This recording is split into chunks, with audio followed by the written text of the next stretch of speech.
What's up, guys? This is Kyle with TCGU, and I'm here today bringing you an Adventure Time deck profile. Uh, let's just jump right into it. All right. So first off, this is gonna be an 8 standby Adventure Time profile. I know all the hype is on the any of the choice builds, whether it's 8 choice or soul choice or whatever it is. But honestly, I think the 8 standby build is actually a lot better. The major complaint with Adventure Time is that it doesn't really have a mid game. The mid game for Adventure Time is super lackluster in those choice trigger builds. Um, the mid game for the 8 standby deck is great. Adventure Time is actually, I think, in my opinion, one of the better standby decks in the meta.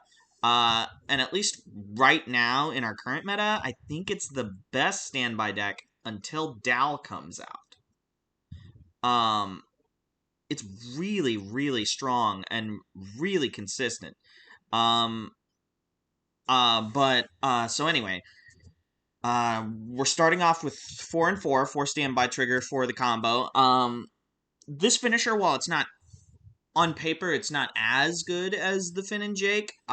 It gets there. It's a really, really strong finisher. It's a healer. It is 11k if you have the Remember You event, which you will see later in your memory. And it had when the climax hits the board, you get to shuffle 2 cards from your opponent's discard back into their deck for free. Already good. And then it has on reverse, pay 2, ditch 2, burn 3. That is actually a really decent burn amount. The card can really mess people up. It's a great card. It's a great card to stand by out. Uh, there's not much else I can say. It's just really strong. So 4 and 4, and our other standby, 4 copies of that, and 4 copies of the combo that goes with it. So instead of running a plussing level 1 combo, we are relying in this deck on using the actual standbys for a majority of our plussing, and with the Brainstormers. Um, this deck is going to be a lot more about board presence than most other decks. Obviously, it's a standby deck. So that gives us a little bit of leniency with our level 1 combo, and we're able to actually run a stock generation combo, which is going to help us get into that end game very easily. So this combo, it's on declaration combo, pay 1, and then you get the double trigger ability, and then after your attack resolves, you can stock 1 character from your discard pile. That is really strong. So you get to pay out any climaxes that you may trigger with this card, double trigger, thus nullifying that payout, and then you gain an extra stock. Plus, the double trigger gives you the opportunity to trigger more standby triggers in 1 turn. It's just a great combo. And it gets bigger the more standby targets come out. So, just all around a great card. So, 4 and 4. Next up, we're going to show off a couple of the extra standby targets. That level 1 and that level 3 are going to be 2 really strong standby targets for your deck. But the next strongest, in my opinion, is this level 3. This card is great.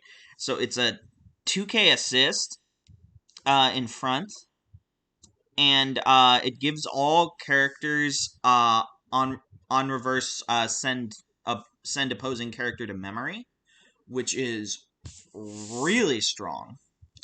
And then it has on play, draw 1, ditch 1, bounce a character. That can be really good if you're not standbying out, but generally this is going to be a standby target. But it is a nice utility effect to have in the event that you run into decks like Goblin Slayer, for example. So just all around a phenomenal card. It makes your board huge and really difficult to deal with. And then our last actual standby target, 3 copies of this 2/2. This is your standard standby target. I mean, it's 10-5 when you have a board and it has hand encore. Nothing too special. It does the job of a standby target. I wish it could be a little cooler, but what can you do? Next up, just a basic utility card for standby. This is a card that bounces when you put a climax on the board and does an effect. It's also got another ability, but I just couldn't find room for the event in this deck. So I'm not using the other ability. This just gives an extra soul, which is good for standby when it bounces, which is good for standby because it allows it pushes a little bit extra damage, which sometimes the standby decks can struggle with. So 1 copy of this.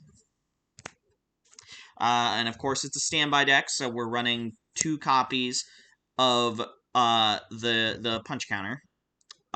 Just a basic 2K counter. Nothing too fancy. Every standby deck pretty much runs one of these. So. And then now I'm going to jump into a little bit of the setup. So first of all, this card. This card is underrated as hell. I do not know why people don't run this card. This card is crazy. So what does it do? It's a 35 beater, can't side attack, and on play, you there's 2 abilities. On play, you mill 3, just mill 3, and on play, you mill 1, and then if you hit a climax, it snipes itself to stock. So this card is a free mill 4 on play, which is incredible for a standby deck. It just allows you to really set up your discard pile perfectly on your first and second turn so that you are ready to go the second you hit level 1 to start standbying out your giant targets. It's a great card. A lot of people, I don't think I've ever seen anybody play this card in a standby variant for Adventure Time, and I really don't know why, because there's no other card in Adventure Time that provides the kind of discard pile state that this card is able to provide for you at the time frame that this card is able to provide for you. And I mean, at the worst, it's a 35 beater that possibly generates you the stock, right? So at the worst, it snipes itself to stock, and then you have a free clean stock. In my opinion, that's not really a detriment. Not really. So, I really like this card. 4 of it. And so, now some more setup cards. We have 2 copies of Simon, and then 4 copies of his event. So, Simon can grab this event. He pitches a card to salvage the event. And then if you have 2 or less cards in memory, when he becomes reversed, you can pitch a character and then search 1 character with Marceline in its name, which obviously is several different cards in this deck, and send it to memory. Yeah, the Simon is really, really good. And then the event it grabs is just, it's... I think that this event is the best card in Adventure Time. Hands down. This event is phenomenal. Like, everyone's hype about the Finn and Jake finisher, which is fine. The Finn and Jake finisher is really good, and it is probably the second best card. But this card, specifically, partially because of this card, but mostly because of what it does, is just incredible. So this card is a 1/1 salvage event that sends itself to memory, which is good, but not incredible. But the busted part about this card is that if it's in your memory after your clock step, at the beginning of your main phase, you can pitch a climax from your hand and add this card from your memory to your hand. So it is permanent, free climax filter for you at the beginning of every one of your turns after you've drawn and clocked, which is stupid as hell. This card is so free. I mean, what else can I say? I honestly do believe that this card is the best card in Adventure Time. So, there's that. Next up, your Brainstormer. I know, only 2. Whoa, what's going on? This deck has so many ways to get to its cards, and its Brainstormer is not really... Like, its Brainstormer is good. Its Brainstormer is perfectly fine. But you have so many ways to get to it that are... And it makes it so easy to grab this card that you just don't need to run 3. The third card is honestly a dead card. You have 2 so that you can fill your back row, and that's all you need. This card is a 500 assist. If Remember You, the card we just saw, is in our memory, which is really, really strong. And it's a salvage Brainstormer that can grab anything, which is nice because we do have 1 off-trait card in this deck. All around, just a great card. So, 2 of this. Next up, 2 copies of this On Death Akatsuki. It checks top 4 for a level 1 or higher card and adds it to hand. Obviously, you can grab events with it, but mainly, it's just another card that goes through multiple cards in your deck, allowing you to set up a good discard pile. And, you know, the free filter is always good. So, 2 copies of this On Death Akatsuki.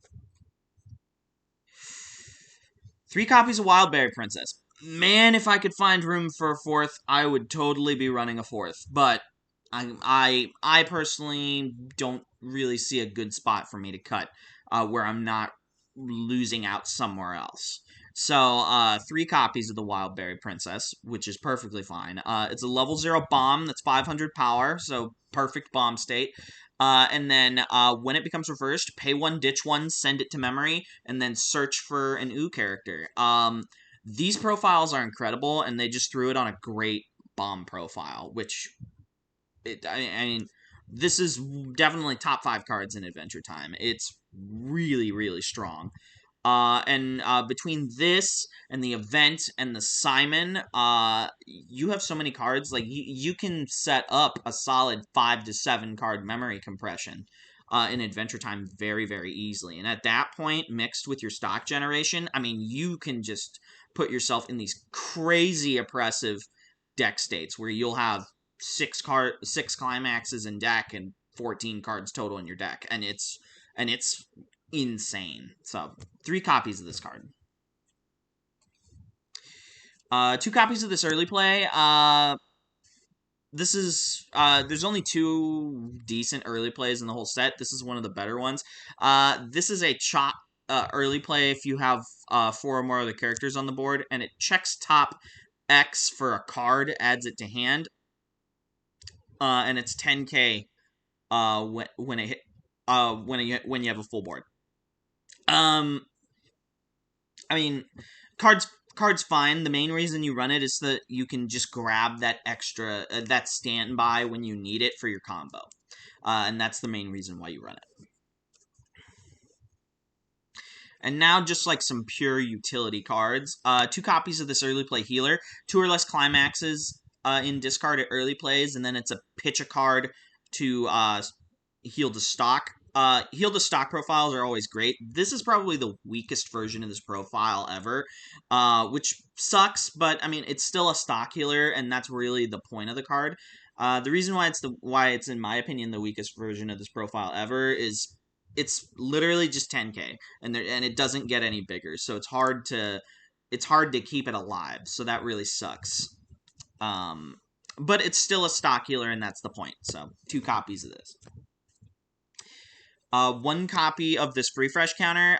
Free fresh counters have always been busted, and this one is no exception. I mean, pay 3, discard this card, and you get to free fresh. Very strong card. 1 copy of Hunson Abadir. So this is why you're running as much blue as you're running. It has another ability that doesn't matter, but on play you can pitch 2 and stock swap your opponent.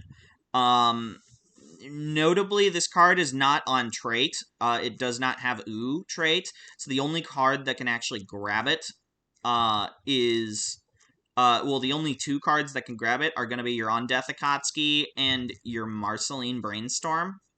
Or I guess the Jake can also grab it. So there's 3 cards that can grab it. So that sucks that it's limited in that way, but I mean the point is it's still a stock swap, and you have the color to set it up. And it can be game ending for a lot of decks. So 1 copy of the stock swap. 1 copy of this event and 1 copy of its bonder. So this bonder notably is a pitch bonder for this event, but it also is a pay 1 bonder for your Finn and Jake finisher, but obviously we're not running it in this deck. And then this event is you sack a character off board, sack the bonder. So you sack a character off board, and then you get to bounce 2 characters on your opponent's board. This is basically your anti-change. There is no good anti-change counter in Adventure Time, which really sucks. But I mean, you got to work with what you got. But this event is really, really strong because it can be used not only as basically your anti-change, but it also really hurts decks like Goblin Slayer, Fate, anything that's got like those neg soul walls. So 1 and 1. And last but certainly not least, the Adachi. We're running into a big standby meta, and Adachis are going to be very premium, and this one is no exception. I mean, it's a stock Adachi, so it's just very, very strong against standby meta and just as an anti-early play target in general. And it's a decent card to stand by out if you know that's what you're facing. So there's that. Alright guys, well I hope you enjoyed the video. Please rate, comment, and subscribe. Links to our Discord and Patreon and all our other social media pages will be down below. And thanks for watching. Stay learned.